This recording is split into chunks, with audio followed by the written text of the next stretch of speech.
Salam sejahtera dan salam sehat bagi kita semuanya, jemaat Tuhan yang terkasih di dalam Tuhan kita Yesus Kristus. Sebelum kita mendengarkan kebenaran firman Tuhan pada saat ini, mari kita bersatu dalam doa. Kita berdoa.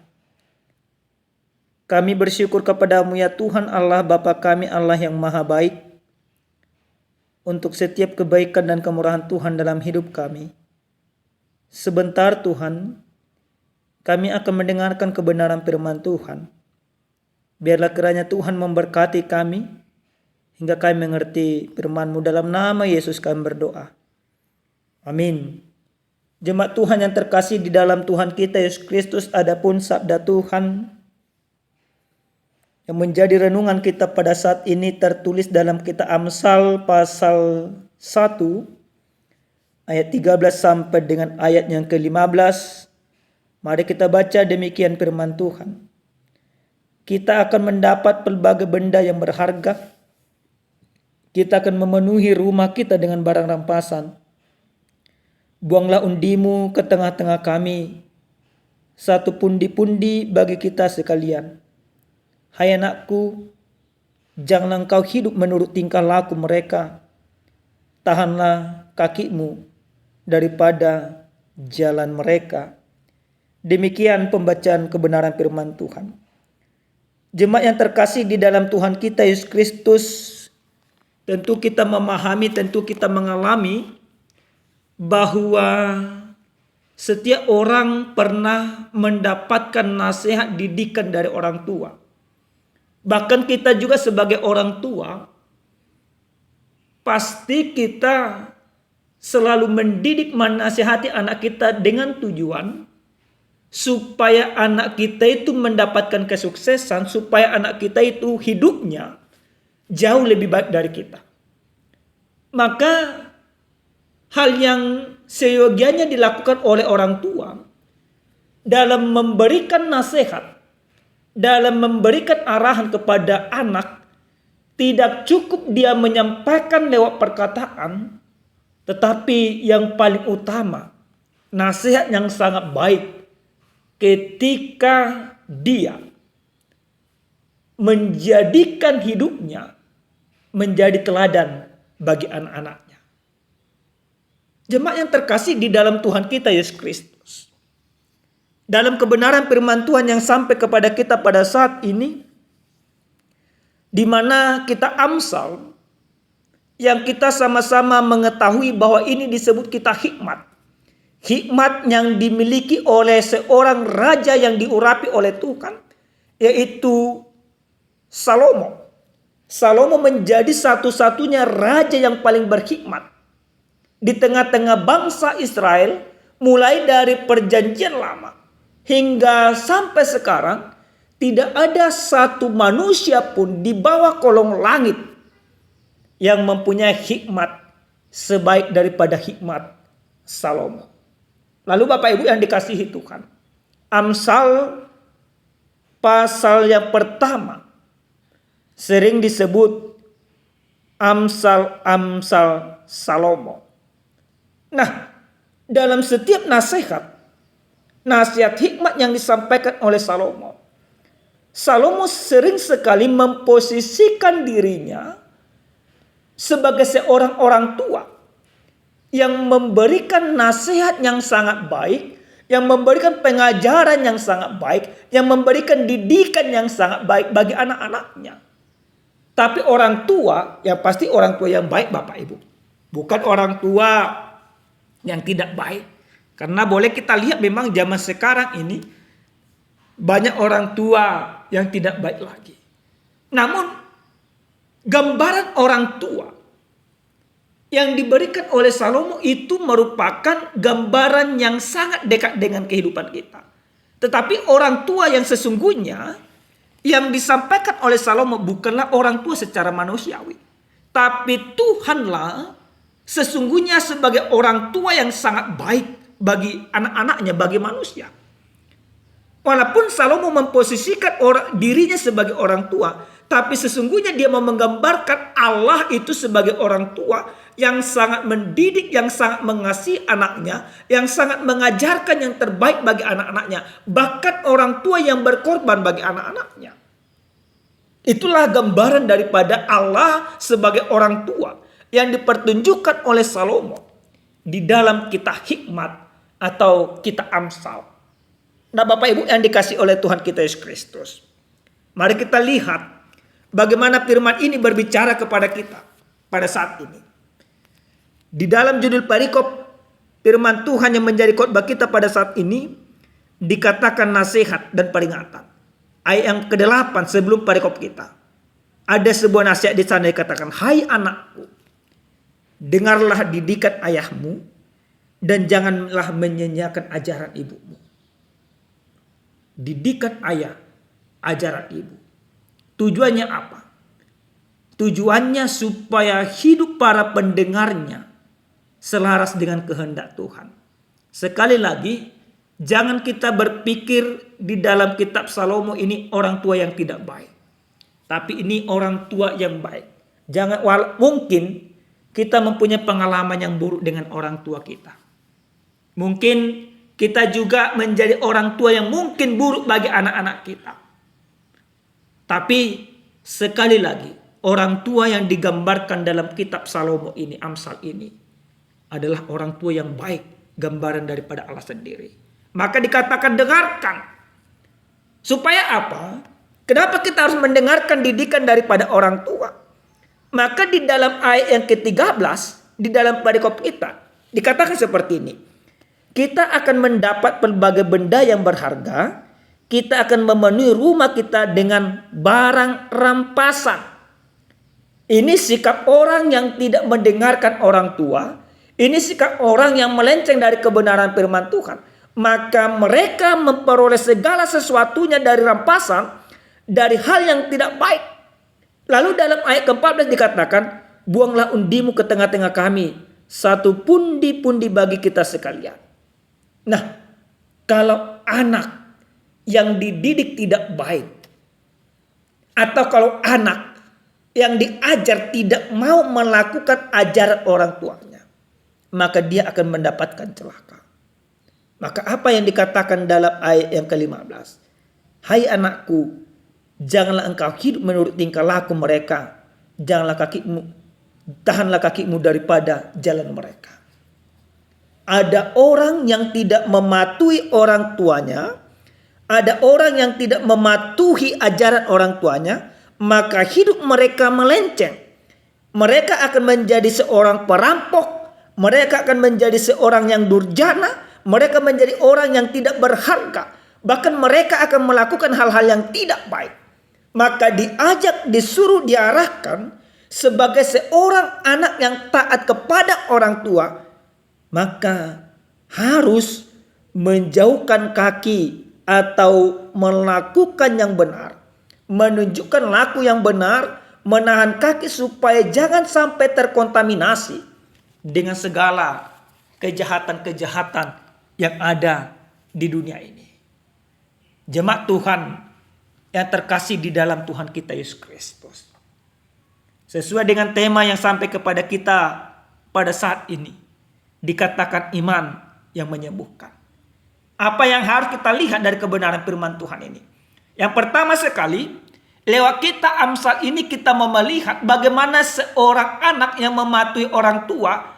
Ini menjadi gambaran orang yang beriman. Yang mematuhi Tuhan di dalam kehidupan. Maka ketika kita menjadi orang yang beriman, yang patuh kepada Tuhan, yang taat kepada Tuhan, segala sesuatu di dalam hidup kita akan diberkati oleh Tuhan. Hidup kita tidak lagi melakukan hal yang tidak baik. Hidup kita tidak lagi melakukan hal yang melenceng. Bahkan hidup kita akan melakukan yang benar sesuai dengan kehendak Tuhan. Iman yang menyembuhkan.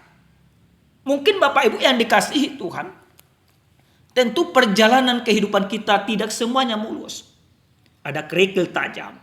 Tentu kita juga di dalam kehidupan kita tidak memperoleh yang baik dari orang tua. Tapi ketika kita beriman kepada Tuhan, Ketika kita percaya kepada Tuhan, ketika kita dididik oleh Tuhan, diajar oleh Tuhan, yang menyakitkan, pengalaman yang pahit, pengalaman yang buruk yang kita rasakan di dalam kehidupan kita, maka oleh karena iman kepada Tuhan kita Yesus Kristus, semuanya itu akan disembuhkan.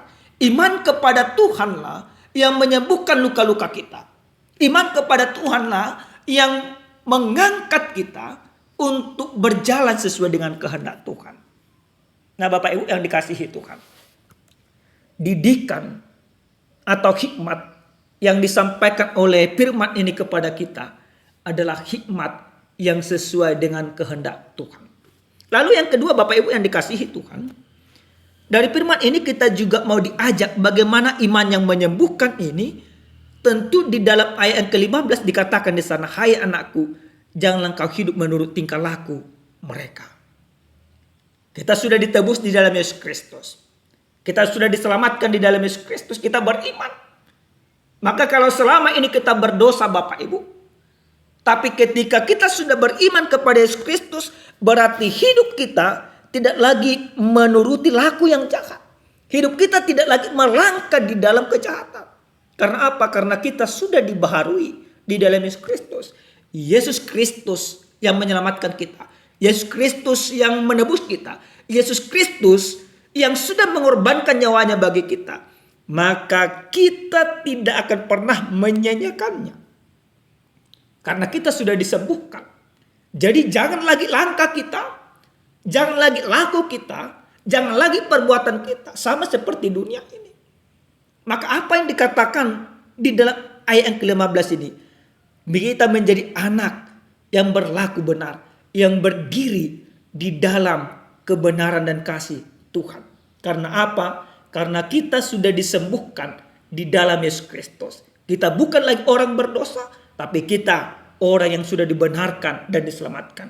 Orang yang sudah dibenarkan dan diselamatkan di dalam Yesus Kristus. Tidak akan melangkahkan kakinya ke hal-hal yang tidak baik. Yang terakhir Bapak Ibu yang dikasihi Tuhan, ada sebuah cerita. Ada seorang anak orang kaya.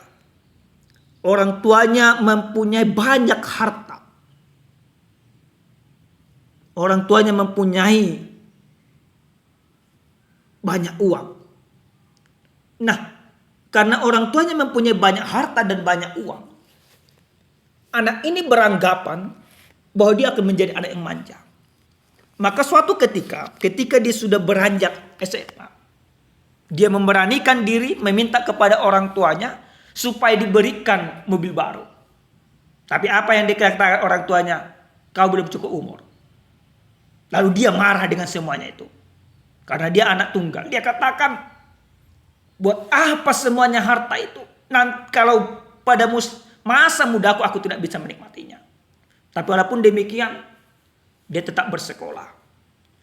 Setelah dia tamat SMA, dia melanjutkan studi kuliah. Orang tuanya memberikan mobil kepadanya. Tapi mobil yang sudah sangat ketinggalan pada masa itu. Dia katakan kepada orang tuanya, mobilku ini sudah sangat ketinggalan. Aku mau membeli mobil mewah, BMW. Orang tuanya tidak mau juga. Apa yang dikatakan anak itu? Kalau memang demikian, aku tidak akan menerima mobil ini. Dengan segala kemarahan yang dimiliki, dia terus melanjutkan studinya, akhirnya selesai. Nah, setelah itu, dia ingin bekerja di tempat orang tuanya. Tapi orang tuanya katakan, boleh. Tapi engkau bekerja sebagai cleaning service. Dia tidak terima. Dia ingin bos. Tapi walaupun demikian, dia tetap melakukan semuanya itu. Akhirnya bertahap dari cleaning service menjadi karyawan sampai akhirnya dia menjadi pemimpin perusahaan menggantikan orang tuanya. Nah, ketika orang tuanya sedang sakit, orang tuanya memberikan nasihat kepadanya, anakku, kenapa aku tidak memberikan apa yang kamu minta pada masa mudamu? Aku takut bahwa nanti engkau tidak bisa sehebat sekarang. Di situ si anak ini menyadari dengan kemandirian yang dia miliki, dengan kemauan yang tidak tersampaikan pada masa mudanya, dia menjadi anak yang sangat mandiri. Dia berhasil menjadi anak yang taat kepada orang tua walaupun dengan segala kemarahan. Apa yang boleh kita lihat dari sana Bapak Ibu? Ini menjadi sebuah perenungan bagi kita. Nah, semua orang ingin menjadi seorang anak yang berkecukupan. Semua orang hidupnya ingin ibaratnya mendapatkan semuanya tanpa terkecuali. Orang kaya ingin juga hidupnya lebih kaya lagi. Orang miskin ingin hidupnya tidak kesusahan. Tapi yang diinginkan oleh Tuhan, seperti seorang anak tadi, ikutin proses yang ada di dalam kehidupanmu. Jangan banyak mengeluh. Jangan banyak protes. Maka ketika kita melakukan semuanya tahap demi tahap, menjalani kehidupan dengan sebuah kebenaran, maka yakinlah engkau akan mendapatkan yang terbaik di dalam kehidupanmu. Si anak tadi, dia menjadi orang yang sangat sukses. Karena apa? Karena orang tua mendidiknya dengan baik. Maka kita juga demikian Bapak Ibu. Kalau kita menjadi anak yang taat di dalam Tuhan, anak yang benar-benar sungguh-sungguh berdiri dalam kebenaran, anak yang benar-benar beriman kepada Tuhan kita Yesus Kristus, kita akan mendapatkan kesuksesan. Kesuksesan yang kita miliki bukan kekayaan dunia, tapi kesuksesan yang akan kita miliki sesuai dengan proses di dalam Tuhan, yaitu kesuksesan memperoleh kehidupan yang kekal yang disediakan oleh Tuhan kita kepada kita. Ikutin proses dalam kehidupanmu, ikutin nasihat. Nasihat daripada Tuhan, nasihat daripada sekitarmu. Amin, kita berdoa. Kami bersyukur kepadamu ya Tuhan Allah Bapa kami, Allah yang maha baik, untuk firman Tuhan yang sudah kami dengarkan. Biarkan Tuhan kami menjadi anak yang taat kepada Tuhan, yang mendengarkan didikan, yang mendengarkan ajaran, sehingga hidup kami di dalam kebenaran-Mu. Dalam nama Yesus kami berdoa. Amin. Salam Bapak Ibu, Tuhan Yesus memberkati.